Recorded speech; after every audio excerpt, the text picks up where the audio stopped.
अरविंद केजरीवाल की याचिका पर सुप्रीम कोर्ट में सुनवाई को लेकर सुप्रीम कोर्ट ने 24 अप्रैल तक ईडी से जवाब मांगा है। 26 अप्रैल तक केजरीवाल को जवाब देना है। 29 अप्रैल के बाद इस पूरे मामले में आगे की सुनवाई होगी। तो ये बड़ी खबर सामने आ रही है, यानी ईडी को जवाब देना होगा 24 अप्रैल तक और अरविंद केजरीवाल को भी अपना जवाब दाखिल करना होगा 26 अप्रैल तक और 29 अप्रैल के बाद अब इस मामले की सुनवाई होगी। तो सुप्रीम कोर्ट से बड़ी खबर है।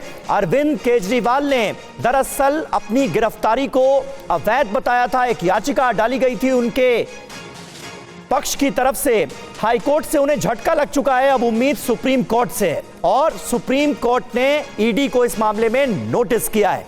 पीयूष पांडे हमारे संवाददाता इस वक्त हमारे साथ मौजूद हैं। पीयूष, जरा बताइए आज हुआ क्या और अब 29 अप्रैल के बाद ही यानी इस मामले में सुनवाई होगी सुप्रीम कोर्ट में? बिल्कुल समीर, देखिए आज जब सुप्रीम कोर्ट ने इस मामले को सुनवाई पर लिया तो तत्काल नोटिस जारी कर दिया। हालांकि जज ने इसके बाद पूछा, जस्टिस संजीव खन्ना ने अभिषेक मनु सिंघवी जो केजरीवाल की ओर से पेश हुए थे, कि आपका मामला क्या है। हालांकि ये उन्होंने एक मजाकिया लहजे में पूछा था। इसके बाद जब अभिषेक मनु सिंघवी ये बताने लगे कि 15 लोगों का बयान लिया गया और 10 जो बयान देने वाला था वो एक ही व्यक्ति था, तब जस्टिस संजीव खन्ना ने कहा कि आप बाकी जो आर्गुमेंट्स हैं, जो बाकी दलीलें हैं, वो अगली बार के लिए बचा के रखिए। हम नोटिस जारी कर रहे हैं। 24 अप्रैल तक ईडी को इस मामले पर जवाब देना होगा और केजरीवाल साहब को इस जवाब के प्रत्युत्तर में 26 अप्रैल तक अपना जवाब यानी कि हलफनामा दाखिल करना होगा और इसके बाद जो अगली जो सुनवाई है वो 29 अप्रैल के बाद जो भी मिसलेनियस डे यानी कि जब सुप्रीम कोर्ट उस पर तेजी से सुनवाई करता है मामलों पर, उस दिन की अवधि में वो सुनवाई होगी। और अब इस मामले पर हाई कोर्ट के फैसले के खिलाफ जो अरविंद केजरीवाल की ओर से याचिका सुप्रीम कोर्ट में दाखिल की गई थी, उस पर सुप्रीम कोर्ट ने नोटिस जारी कर दिया है और ईडी को 24 अप्रैल तक इस मामले पर जवाब सुप्रीम कोर्ट में दाखिल करना है। जी समीर, जिस मामले में जिस आधार को लेकर अरविंद केजरीवाल सुप्रीम कोर्ट पहुंचे थे, क्या उसी बात को आधार बनाकर सुप्रीम कोर्ट ने ईडी से जवाब मांगा है जिसको दाखिल करना होगा?